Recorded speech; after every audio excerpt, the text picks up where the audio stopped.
आज आपण इनो, सोडा हे काहीही न वापरता अगदी झटपट तयार होणारा उपवासाचा कुरकुरीत डोसा कसा बनवायचा ते पाहणार आहोत.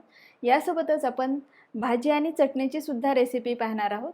डोसा परफेक्ट होण्यासाठी भरपूर टिप्स आहेत, तर व्हिडिओ त्यासाठी शेवटपर्यंत नक्की पहा आणि आवडला तर लाईक करायला विसरू नका.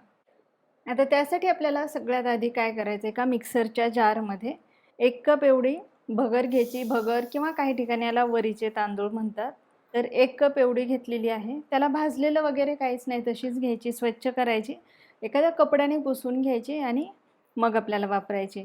आणि पाव कप एवढा साबुदाणा घेतलेला आहे. साबुदाणा देखील तसाच कच्चाच घेतला, भिजवलेला नाही. आता हे आपल्याला एकदा मिक्सरला फिरवून घ्यायचे. आता हे मिक्सरमधून फिरवून घेतलंय. बघा थोडंसं जाडसर आहे, जसं आपला रवा असतो ना त्या पद्धतीचं. आता काय करायचं आपल्याला, यामध्ये पाव कप एवढं दही घालायचं. 1 कप भगर घेतली आपण, 1 कप पाव कप साबुदाणा घेतला आणि पाव कप एवढंच दही घेतलंय. यामध्ये घालायचे आपल्याला 1 कप एवढं पाणी, 1 टीस्पून एवढी साखर घालायची. आता मागच्या वर्षी सुद्धा मी असा इन्स्टंट उपवासाच्या डोश्याची रेसिपी शेअर केली होती, ज्यामध्ये आपण बटाट्याचा वापर केला. तो सुद्धा डोसा खूप छान होतो. तुम्ही नक्की ट्राय करा, त्याची लिंक मी डिस्क्रिप्शनमध्ये देते. आता हे सगळं एकदा मी मिक्सरला फिरवून घेते. आता हे सगळं मिक्सरमधून फिरवून घेतले, एका बाउलमध्ये काढून घेऊया. जसं आपण रेग्युलर डोशासाठी पीठ बनवतो ना, सेम त्या पद्धतीचं पीठ आपल्याला बनवायचं आहे. आता यावर झाकण ठेवायचे आणि बाकीची तयारी होऊस तर आपल्याला हे असंच ठेवायचं आहे. आता आपण चटणी बनवून घेऊयात. त्यासाठी एका मिक्सरच्या जारमध्ये शेंगदाणे घ्यायचे, भाजून आणि चोळून घेतलेले शेंगदाणे आहेत.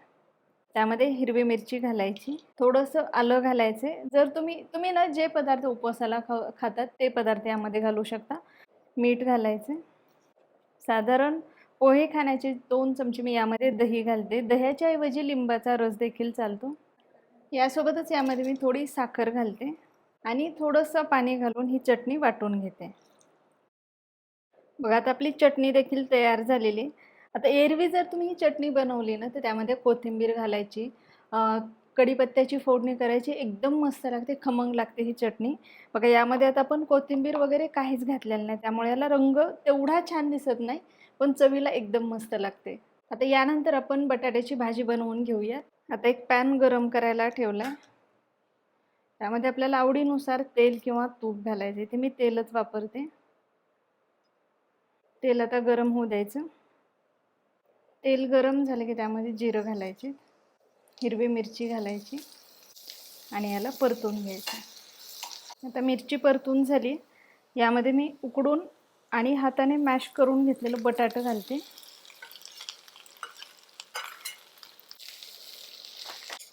यामध्ये घालूयात मीठ. त्याला व्यवस्थित मिक्स करायचे आणि थोडंसं परतून घ्यायचं. आता आपली भाजी तयार झालेली आहे. गॅस बंद करूया. आता आपलं पीठ देखील थोडंसं भिजलं गेलेलं आहे. वेळ असेल ना तर 1-2 तास तुम्ही हे पीठ भिजण्यासाठी सुद्धा ठेवू शकता. एकदाला मिक्स करून घ्यायचे.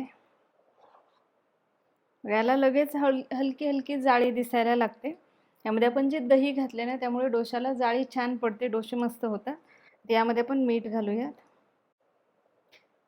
आणि मिक्स करून याचे डोसे तयार करून घेऊयात. आता या बॅटरचं कसं आहे ना, तुम्ही हे बॅटर बनवून लगेच डोसे बनवले तरीही छान होतात. वेळ असेल तर 1-2 तास फर्मेंट व्हायला ठेवलं तरीसुद्धा डोसे खूप छान होतात. बघा आणि याची कन्सिस्टन्सी बघा एकदम मस्त झालेली आहे. डोसा बनवण्यासाठी तवा गरम केला आहे, त्यावरती बॅटर घालायचं.